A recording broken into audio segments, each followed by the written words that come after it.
Unacademy. Let's crack it.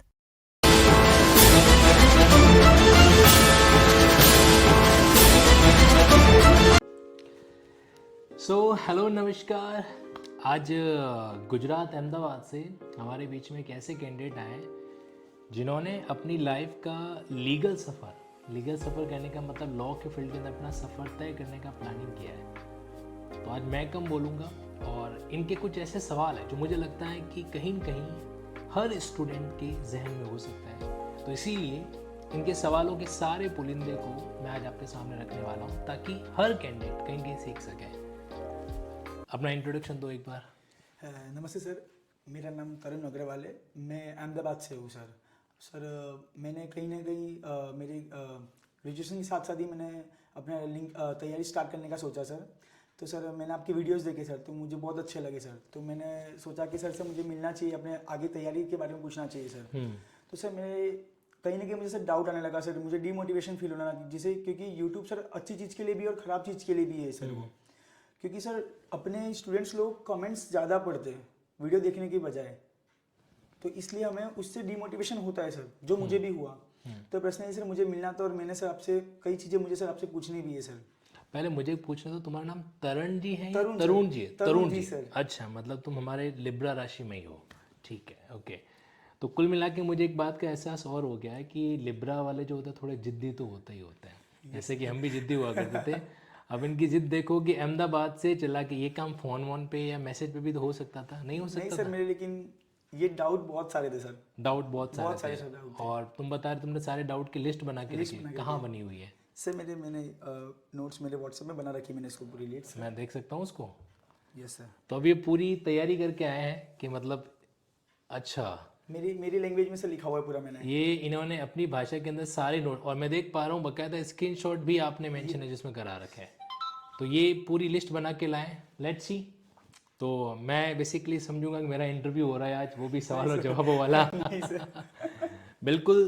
Tarun ji, मैं आपसे एक बात कहना चाहता हूँ, जो भी मन का क्वेश्चन है ना, आप बिंदास पूछना। आज आप इतनी दूर से चला के आए हो ना, वैसे भी चाहता हूँ कि एक तरुण जी जो मेरे सामने बैठे हैं और ऐसे कई सारे तरुण जी हो सकता है जो घर पे बैठे हैं, उनके मन में भी ऐसे कुछ सवाल हो, तो वो भी आपके सवालों के साथ साथ उसका बेनिफिट ले सकें।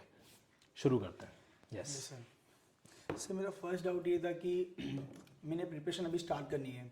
तो सर मैं गुजरात जुडिशरी का एग्ज़ाम ज़्यादा फोकस करना चाहूँगा, क्योंकि बिकॉज मैं होम स्टेट मेरा वही है और सारे स्टूडेंट्स भी वही करते हैं। लेकिन सर मेरा डाउट ये था कि जैसे कि आपने बताया कि इसके लिए लीगल प्रैक्टिस होनी चाहिए, आपकी कोर्ट जाना चाहिए आपको। तो उसको एलएलबी के साथ कोर्ट मैनेज करना प्लस आपकी जुडिशरी की तैयारी मैनेज करना, वो सर किस तरीके से कर सकते हैं सर? देखो तरुण यार, पहले तो इस चीज़ को थोड़ा करेक्ट कर लो कि कोर्ट और जुडिशरी की तैयारी अलग अलग होती है। Okay sir. जुडिशरी की तैयारी का ही एक पार्ट होता है कोर्ट जाना, है ना? ये सर। अगर तुमने जिस चीज़ को देखा ही नहीं है, क्या तुम उसको इमेजिन कर सकते हो? नहीं सर। है, नहीं कर सकते। क्या होता है, अगर अपन कोर्ट जाते हैं, वहाँ पे जज साहब को देखते हैं, वकील साहब को देखते हैं, क्लाइंट को देखते हैं, किस तरीके से विटनेस को एग्जामिन किया जाए तो उसको देखते हैं, तो हमारे माइंड के अंदर एक क्यूरियोसिटी यहाँ पे जगती है। ये सर। अब जब आप उन्हीं चीज़ों को किताबों के अंदर बेरेट के अंदर पढ़ोगे तो आपका माइंड है ना ऑटोमेटिकली लिंकिंग करेगा। ये सर। लिंकिंग समझ हो ना? आपने देखा होगा यूट्यूब की हर क्लास में अपन लोग लिंकिंग को तो छोड़ते ही नहीं लिंकिंग है। के सर बहुत है। तो चीज़ों को जब लिंक करते हैं ना, चीज़ें हमेशा हमारी लॉन्ग टर्म के लिए हमारे दिमाग में वो सेट हो जाती है।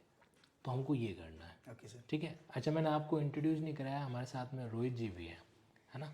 जो बहुत ही खामोश रहते हैं। और रोहित जी हालांकि लॉ फील्ड के नहीं है, बट फिर भी रोहित जी आप अहमदाबाद से जोधपुर इनके साथ कंपनी देने के लिए, इसके साथ कंपनी देने के लिए आएगा। आपने सेक्शन 171 सीआरपीसी पुराना याद है आपको कि विटनेस को या शिकायत करते थे, जब कोर्ट लेके जाते हैं तो पुलिस अकम्पनी करती है।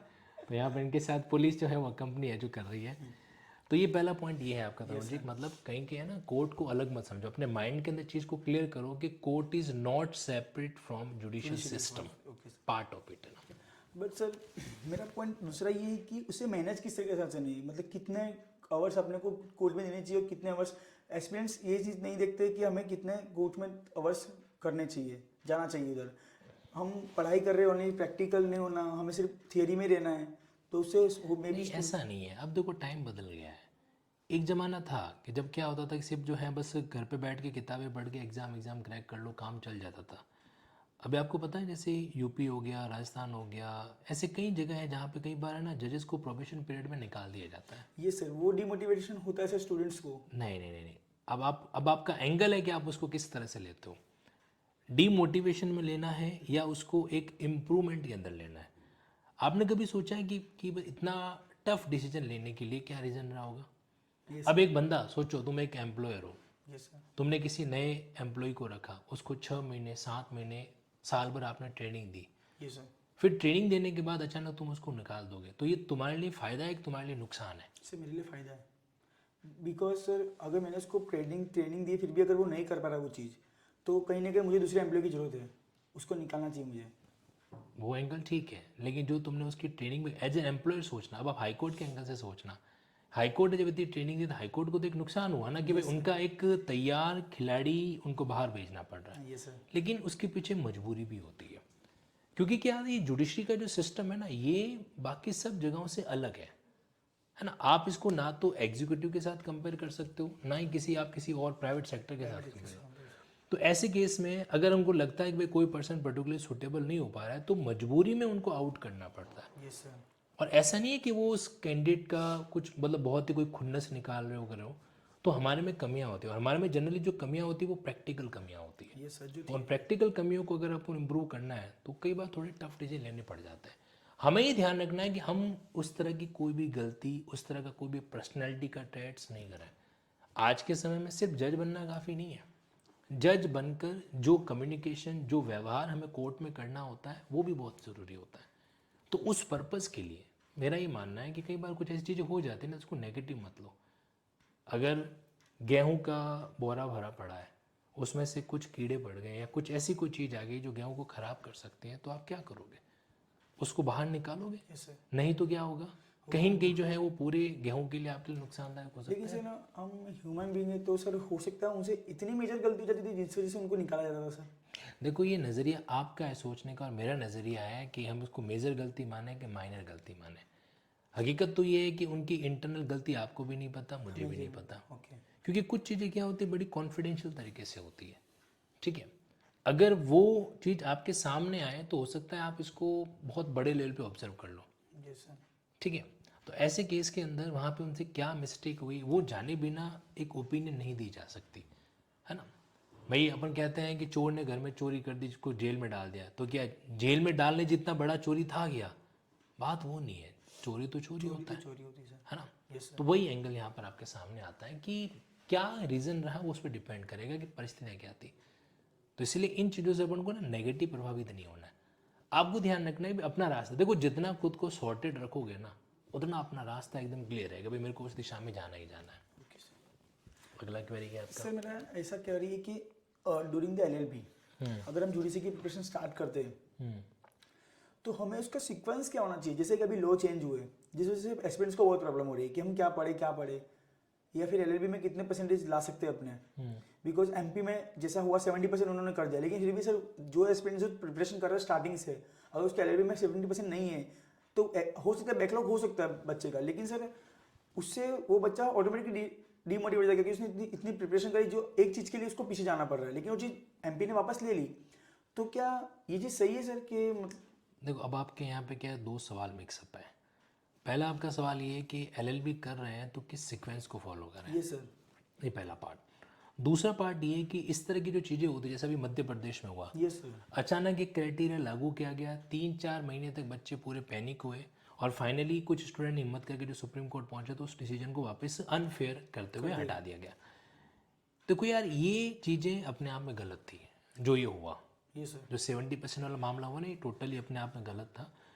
लेकिन आगे भी ऐसा हो जाएगा, अगर आप ये सोच के वर्तमान में टेंशन लेके पाल के बैठे हो, तो ये तो अपने एक तरीके से वर्तमान के साथ अपन थोड़ा गड़बड़ कर रहे हैं, ये सर है ना। ये नहीं करना। देखो, ज़िंदगी में चिंता उसकी पालो जो अपने कंट्रोल में हो। अब जो चीज़ अपने कंट्रोल में नहीं है, जो चीज़ अपने नियंत्रण में है, उसकी एंजाइटी पाल के बैठेंगे तब तो मामला बैठेगा नहीं। दूसरी बात, सीक्वेंस कौन सी फॉलो करनी चाहिए? देखो, एलएलबी करते समय स्टूडेंट के लिए सबसे ज़रूरी होता है लॉ के प्रति इंटरेस्ट क्रिएट करना। जैसे अभी तुम कौन सी ट्रेन से आए हो? अहमदाबाद से यहाँ पे? सर जोधपुर वाली ट्रेन। जोधपुर। कितने बजे बैठे थे? सर हम लोग 11 साढ़े 11 बजे मतलब हाँ 9 बजे बैठे थे सर हम लोग। सुबह 9 बजे? सुबह 9 बजे सर। सुबह 9 बजे बैठे थे, उसने शाम को 5 बजे आपको लगभग यहाँ पे छोड़ दिया। Yes sir.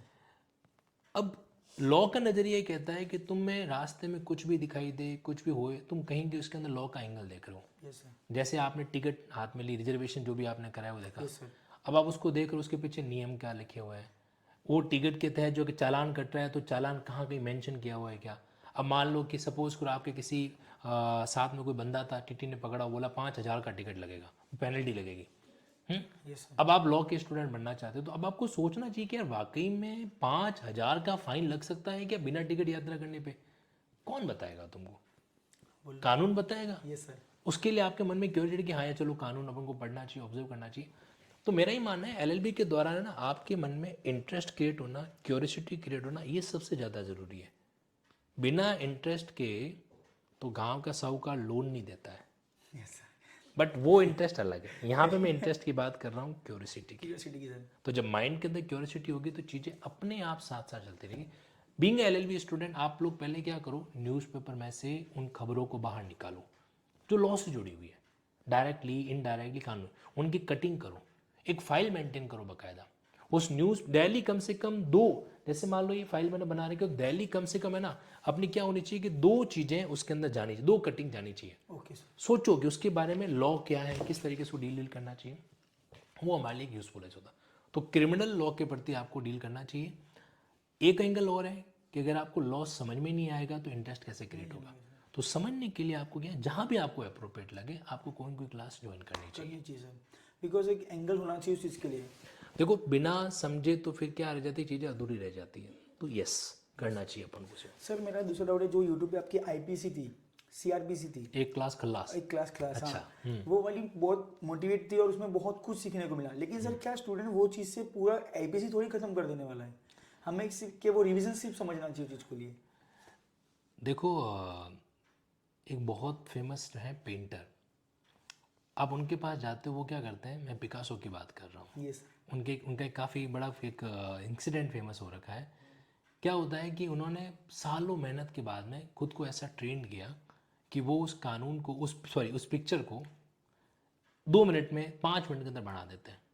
तो एक बार कोई एग्जीबिशन लगा हुआ था, वहाँ पे क्या एक लड़की है, लड़की पूछती है कि मेरा एक पिक्चर बनाओ, उसने पिक्चर बना के दे दी, कीमत पूछी तो बोला कि भाई 50,000 लग जाएंगे, 5,000 पाउंड लग जाएंगे। उसने पूछा, उसने तो बोला 2 मिनट के लिए 5,000 पाउंड दिए जाते हैं क्या? सही बात है। अब सोचने वाली बात ये कि उस 2 मिनट की पिक्चर बनाने के लिए उस बंदे ने कितने सालों का एफर्ट कर रखा है। से उसकी डेवलप की तो आप उस पिक्चर को ऑब्जर्व कर रहे हो, यस सर। उस पिक्चर के पीछे के एफर्ट को नहीं। नहीं सर। तो वो जो खल्लास क्लास है 3 घंटे की, 4 घंटे, वो खल्लास क्लास क्या होती है? खल्लास क्लास अपने आप में शॉर्ट और कॉम्प्रिहेंसिव एक रैपिड रिवीजन है। Okay sir. वो पूरी पढ़ाई हम नहीं उसको है। पूरी तैयारी नहीं मान सकते, नहीं, स्टूडेंट को ये चीज़ समझनी चाहिए। हालांकि ये कहना मेरे लिए नुकसानदायक होगा क्योंकि फिर आप लोग जो है क्या पता क्लास देखोगे नहीं। लेकिन यस, वो कंप्लीट तैयारी नहीं हो सकती। कंप्लीट तैयारी का एंगल तो तब बनेगा जब हम बेरेट के अंदर गोते लगाएंगे, ठीक है, वो ज़रूरी है। और सर फीमेल कैंडिडेट जो होती है वो अभी जो भी केस आया यूपी का, जो सेक्सुअल हरासमेंट का था, उसको लड़कियां किसी की डील करती, उससे लड़कियां बहुत डिमोटिवेट होती है सर। तो सर क्या वो सही था या गलत था सर? देखो पहले तो मैं तुमको ये कहूँगा कि तुम अभी तक जो है ना लड़के हो और डेवलप होने में, मैच्योर होने में और कई चीज़ों को कमाने आने में टाइम लगेगा। तो पहले तो उस लड़के को स्वार्थी बन के अपना फोकस करना चाहिए। फिर अब तुम्हारा जो दूसरा एंगल है, जैसे तुम एक ह्यूमैनिटी के नाते सोच रहे हो, यस सर। ह्यूमैनिटी के नाते सोच रहे हो, तो देखो ऐसा है कि कभी भी एक साइडेड चीज़ के बारे में पढ़ के संवेदनशील मत बनो। यस। अगर हम किसी चीज़ के प्रति संवेदनशील बन गए तो हम उस चीज़ में जज नहीं बन सकते। नहीं। आपको पता है सेक्शन 479 जो हमारा सीआरपीसी का हुआ करता था, वो क्या कहता है कि भाई अगर आप पर्सनली इंटरेस्टेड हो तो उस केस में फिर आप उस केस को आप डील नहीं करना चाहिए आपको, यस सर। क्योंकि उसमें फिर क्या आप न्याय नहीं कर पाओगे। नहीं कर सकते सर। तो सीधा सा फंडा है कि अब जिसकी बात आप कर रहे हो, मैं इतना ही कहना चाहता हूँ कि अभी तो को 1 साइडेड एक स्टोरी है। अब उस स्टोरी का दूसरा पहलू क्या है, इसके लिए सुप्रीम कोर्ट ने इंक्वायरी बैठा रखा है, तो लेट इट कम। क्या सिनेरियो है क्या नहीं है, एक चीज़ के आधार पर आप सबको जज नहीं कर सकते। फिर ये तो ये होगा कि मान लो कि भाई किसी एक लड़के ने बदमाशी की और सारी लड़कियां जो है सभी लड़कों को एक जैसा रख दें, तो फिर कैसा होगा? फिर वो तो मामला ही गड़बड़ हो जाएगा। ऐसा नहीं है। तो गेहूं के अंदर घुन हो सकता है, घुनों में गेहूं नहीं हो सकता, आटे में नमक हो सकता है, नमक में आटा नहीं हो सकता। बाकी जहाँ इंसान है तो इंसान के अंदर कुछ राक्षस भी होता है जिसको लेकर, बट आप इसके अकॉर्डिंग जज नहीं कर सकते जब तक दूसरा पहलू नहीं आता। तो एक बात की हमेशा गांठ बांध लो कि इन चीज़ों से हमको डीमोटिवेट नहीं होना। ये परिस्थिति तो बहुत आएगी, यूँ तो कल आपके सामने कोई मैटर आ गया, फिर आप संवेदनशील हो गए वहाँ पे, तो भावनात्मक रूप से बह गए। तो एक जज भावनाओं में बह सकता है लेकिन भावुक नहीं हो सकता, ठीक है। Yes sir. ये बात हमें विशेष रूप से ध्यान रखनी है। सर स्टूडेंट्स का क्वेरी होता है कि हमारा सीनियर जो है हमें चाय लेने के लिए बोलता है, हमें कॉपी करवाने के लिए बोलता है, सर वो चीज़ क्या है सर? वो लोग देखो, छोड़ देते फिर वो, हमें सीनियर का काम नहीं करना, हम थोड़ी गुलाम है, हम सर। मतलब आप जो है कोर्ट इन्वायरमेंट की बात कर रहे यस हो। सर। कोर्ट इन्वायरमेंट में ऐसा है कि मतलब आपका सीनियर है, मतलब जो आपको क्या कह रहा है एक तरीके से कभी कभार चाय लाने के लिए कह देता है वगैरह। Yes sir. आपने स्टार प्लस पे एक सीरियल का नाम सुना था, क्योंकि सास में कभी बहू है? Yes sir. सुना है? Yes sir. तो सीनियर भी कभी जूनियर था जूनियर था। और जूनियर भी कभी सीनियर होगा। मैं आपको एक चीज़ इमेजिन कराता हूँ। सपोज करो कि आज से 10 साल बाद, 7 साल बाद आप सीनियर बन गए। Yes sir. बन गए, आप बैठे हो यहाँ पे, आप बैठे हो, ठीक है। और हमारे साथ जो रोहित जी हैं वो अभी लॉ कर रहे हैं या जस्ट लॉ पास आउट होकर आपके पास आए हैं और आपसे काम सीखना चाहते हैं, आपके जूनियर बन के। अब मैं आपका क्लाइंट बन के आया, तो एक कर्टसी होती है कि भाई क्लाइंट आया है तो लेट पानी वानी उसको हम सर्व करवा सकते हैं या कुछ चीज़ में। तो अब आपके पास दो चॉइस है कि आप खुद उठ के क्लाइंट के लिए पानी लेके उसको पकड़ा दो, और या फिर आप थोड़ा सा अपने जूनियर को रिक्वेस्ट करो या एक इशारा करो और जूनियर है जो है क्लाइंट को पानी सर्व कर ले। क्योंकि क्लाइंट है तो हम हैं और हम हैं तो जूनियर है, वरना तो कोई नहीं है ना। तो ये एस्पेक्ट होता है। तो अब देखो इस चीज़ में क्या है, हम इसको दो नज़रिए से देख सकते हैं। एक तो ये नज़रिया कि यार हमको नौकर बना दिया, हम तो यहाँ काम सीखने आए थे, अरे चाय के लिए बोल रहे हैं, पानी के लिए बोल रहे हैं वगैरह वगैरह। एक नज़रिया तो ये। दूसरा नज़रिया ये है कि उस डेकोरम की एक नेसेसिटी हो रही है। अब भाई वो सीनियर 24 घंटे वाला ऑफिस बॉय उस पर्टिकुलर कोर्ट प्रीमाइसेस में नहीं रख सकता। कोर्ट प्रीमाइसेस में इतने तो चैम्बर मिलते हैं, कितने 7x8 वगैरह के छोटे छोटे चैम्बर मिलते हैं। अब उस चैम्बर के अंदर मान लो अगर वो सर्वेंट को रखने बैठेगा तो फिर उसका तो मामला पूरा शॉर्ट आउट ही नहीं हो पाएगा और पॉसिबल प्रैक्टिकली फिजिबल नहीं होता है। तो ऐसे केस में अगर वो कभी कभार कोई चीज़ कह देता है तो मुझे ऐसा लगता है कि लर्नर के पर्सपेक्टिव से हमें इसको अन्यथा लेना चाहिए। देखो आपको पता है पुराने ज़माने में गुरुकुल का सिस्टम होता था। गुरुकुल के अंदर बच्चे सीखने के लिए गुरु के पास जाते थे। अब वहाँ पे जब वो सीखने के लिए जाते थे उनसे वो हर चीज़ करवाते थे, उनसे वो खाना बनवाते थे, ठीक है, उनसे वो जंगल से लकड़ियाँ तोड़ने के लिए कहते थे। तो अगर सोचो जब भी किसके बच्चे थे, वो राजा महाराजाओं के बच्चे थे, है ना, वो भी बैठते थे नीचे। राजा महाराजाओं के बच्चे थे, तो उनसे भी वो सारा काम कराते थे। तो अगर वो राजा महाराजाओं के बच्चे ये कहते भाई हम तो यार मतलब राजा वाले बच्चे हैं, हम ऐसा नहीं करेंगे, हमें लकड़ियाँ नहीं तोड़ सकते, तो प्रैक्टिकली सोचो क्या उस समय गुरुकुल की परंपरा का निर्वहन हो पाता क्या? नहीं सर। मैं जस्टिफाई नहीं कर रहा हूँ, मैं ये नहीं कह रहा हूँ कि सीनियर ने ऐसा क्यों। सीनियर को अपने एंगल से इसको शॉर्ट आउट करना चाहिए। क्या है, वाटर डिस्पेंसर ला के रख देवे, है ना, या फिर जो है चाय वाले के नंबर अपने पास रख लेवे, जब भी जरूरत उससे जूनियर को नहीं भेज के उसको फ़ोन कर देवे। लेकिन सीनियर अपनी तरफ से स्मार्टनेस नहीं ला रहा है तो हम भी स्मार्टनेसली काम नहीं करें, ये तो कोई सेंस नहीं बना। जैसे उदाहरण के लिए सपोज करो ये पानी की बोतल है, ठीक है। अब आपको पता है कि भाई आपके बॉस जब क्लाइंट आएगा तो ऐसा कुछ कर सकता है। आपने स्मार्टली क्या किया, आपने जो है अभी जैसे मान लो 5-6 रुपये जो भी बोतल आ रही है, आपने 10 बोतलें रख के सीनियर के ऑफिस में ऊपर अलमीरा के ऊपर रख दी, ऐसे कहीं रख दिया। जब आपके बॉस ने ऐसा कुछ कहा तो आपने वो पानी की बोतल सर्व कर दी। अब सीनियर को भी पता है कि यार मेरा जूनियर होशियार हो गया है और ये जो 5-5 रुपये की बॉटल है इसका बिल भी मेरे ऊपर फटने वाला है, फिर भी वो आपकी तारीफ करेगा, आपके ऊपर गुस्सा नहीं होगा कि यार तरुण तुमने ये कैसे कर दिया यार, तुम यार ये पैसे खर्च कर रहे हो। नहीं, उसको ये दिख रहा है कि लड़के ने स्मार्टनेस दिखाई।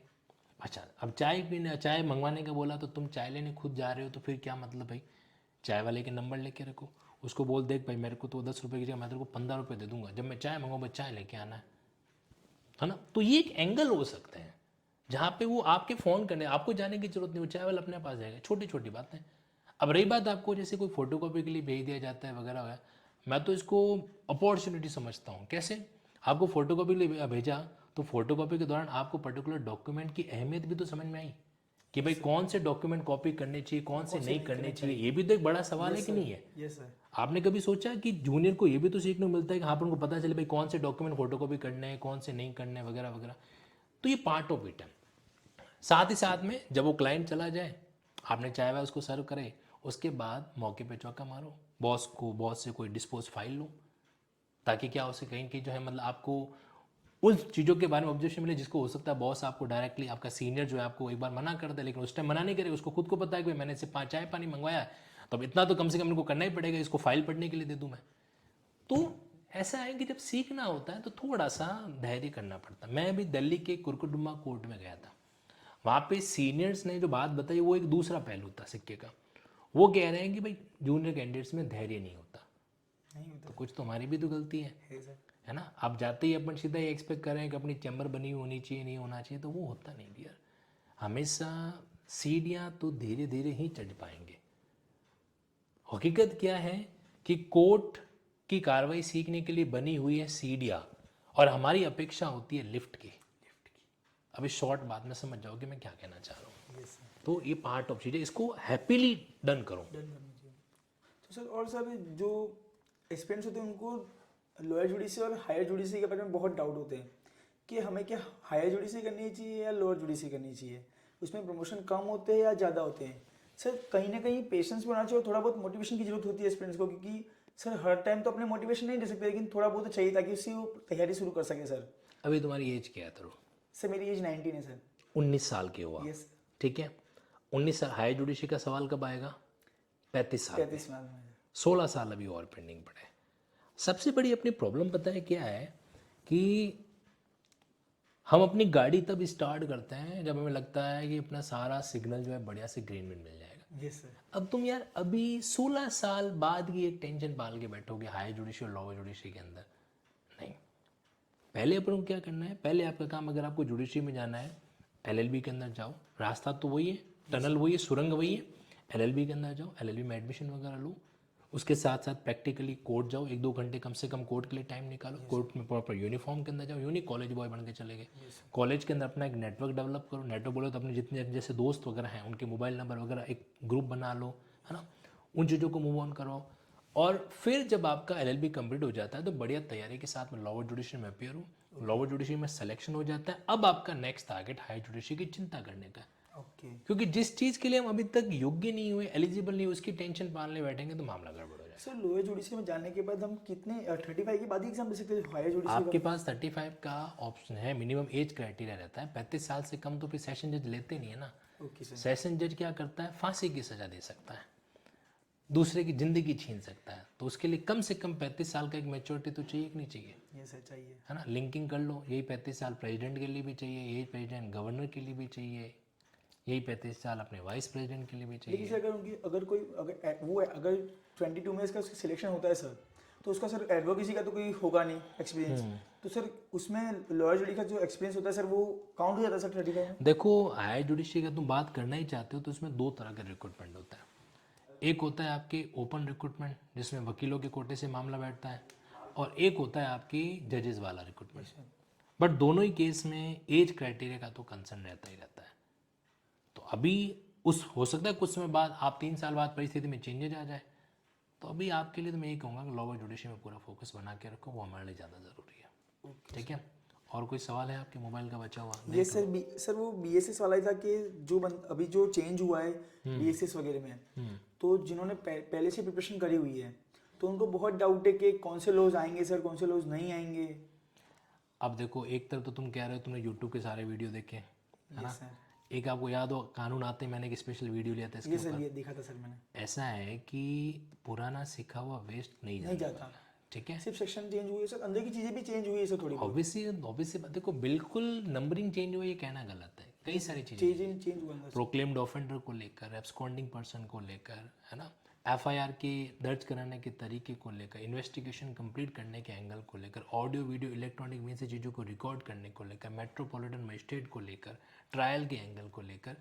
तो सिर्फ इतना कहना कि सिर्फ नंबरिंग चेंज हुआ ऐसा नहीं है, लेकिन यस पुराने वाली चीज़ें जिन लोगों ने समझ रखी उनको तो उसका बेनिफिट मिलेगा। प्रॉब्लम नहीं होगी। यस नहीं नॉट एट ऑल, इसके कोई प्रॉब्लम है जो नहीं होने वाली। मस्तिष्क इसको तैयार करो और बिंदास तैयार करो, ओके ठीक ठीक है। चलिए, तो ये हमारे तरुण जी के सवाल थे। तो तरुण जी, लिंकिंग लॉ के प्रति क्या कुछ कहना चाहते हो तो बताओ। सर लिंकिंग लॉस बहुत अच्छा है सर, लिंक करते चार्ट वगैरह डायमेग्री भी वो लोग बताते हैं सर, आप लोग बहुत अच्छा लगता है सर, चैट्स वगैरह प्रिपेयर करना बहुत अच्छा लगता है सर, उससे नोट्स बनाना बहुत इजी बन जाता है सर उससे, जिससे अगर हमें रिवीजन करना तो सर प्रॉब्लम नहीं होती उस चीज़ के लिए सर, रिवीजन बहुत ईजी हो जाता है सर उस चीज़ के लिए। और रिवीजन सर बहुत मैटर करता है सर इस चीज़ में, बिकॉज अगर आप लर्न करते जा रहे हो आगे पीछे की चीज़ भूलते जा रहे हो तो कोई प्रॉब्लम होने वाला है सर उसमें, इसलिए अगर आप चार्ट्स आपके प्रिपेयर है तो आपको रिवीजन करें तो आपके पास पढ़ सकते हो आप इजीली सर। एक जानकारी मैं आपको और बताना चाहता हूँ। मुझे पर्सनली ऐसा लगता है कि जुडिशरी की कोचिंग तो चलो हो जाती है, बट जब कैंडिडेट का किसी कारण से सिलेक्शन नहीं होता है ना, तो उसकी लाइफ जो है मझधार में रह जाती है। ये सर। तो 2024 में एक नई शुरुआत मैं करने जा रहा हूँ, ये सर। और आप सब लोगों के प्यार और स्नेह के बिना तो शुरुआत भी अधूरी रहेगी। तो ये है कि मैं एडवोकेसी का प्रैक्टिस एंगल स्टार्ट कर रहा हूँ, और वो भी एक मतलब एनजीओ के पर्सपेक्टिव से, नो प्रॉफिट नो लॉस वाले एंगल से, ताकि हर उस स्टूडेंट को एक लाइफ का ऑप्शन भी मिले कि जब वो आगे बढ़ना चाहे, जुडिशरी में अगर नहीं होता है तो उसका सीखा हुआ काम आ सके। That we will do. और आप हमारी तरफ से आपके लिए छोटा सा ये एंगल जरूर आप, क्योंकि आपने अपना लाइफ का टारगेट बना रखा है जुडिशरी को लेकर। ये मध्य प्रदेश के अंदर जो कैंडिडेट सारे सेलेक्ट वगैरह हुए थे, तो उनसे मैंने उनकी रियल टाइम जो इंटरव्यू के क्वेश्चन रहे या रियल टाइम जो उनके पढ़ने की रणनीति रही, वो मैंने सारा नोट डाउन कराया था। तो ये एक रियलिस्टिक चीज़ ये आप हमारी तरफ से आपके लिए, ठीक है, इसको ज़रूर पढ़ना, क्योंकि इसमें उन कैंडिडेट्स की रणनीति स्ट्रेटजी लिंक हो रखी है जो कहीं न कहीं क्या करते हैं, अपनी लाइफ के अंदर जज बनने का सपना देखा था आप ही की तरह और उसको पूरा भी किया। ठीक है, चलो, तो आप सब लोगों से मैं इतना ही कहना चाहता हूँ कि तरुण जी की तरह इतना लंबा लंबा रास्ता तो मत काटो, बहुत लंबा हो जाता है, बट फिर भी I really appreciate Tarun ji कि आप इतनी दूरी से चीज़ को आए। अब बस आए हो तो इस टारगेट को जो आपने मुझे बताया है उसको पूरा कीजिएगा, और हमसे जो बन सकेगा डेफिनेटली हम आपकी मदद ज़रूर करेंगे। ठीक है, थैंक यू सो मच। अब आपको भी अगर जुडिशरी एंगल से किसी वे में तैयार करना है खुद को, तो आप लिंकिंग लॉ के चैनल से फ्री वीडियोज़ वगैरह से भी तैयारी कर सकते हो।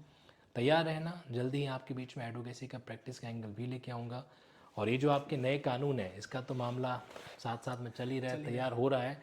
जल्दी ही लिंकिंग बेयर एक्ट और लिंकिंग चार्ट्स भी आपके बीच में रहेंगे। मुझे पता ना कि ये वीडियो हम लोगों ने इसलिए रिकॉर्ड किया कि जब मैंने देखा कि इनकी मोबाइल में लंबी चौड़ी लिस्ट है, तो मुझे लगा कि यार ये अजीबोगरीब स्टूडेंट है। क्यों? क्योंकि इन्होंने अपना पहले से प्लान किया कि भाई मेरे को सर से मिलना है, ये सारी बातें जो शॉर्ट आउट करनी है। तो कहीं मुझे लगा कि शायद इन्हीं के माध्यम से दूसरे कैंडिडेट को बेनिफिट मिले। अब आप कमेंट्स में मुझे ज़रूर बताना कि इस तरह का इनिशिएटिव आपको कैसा लगा।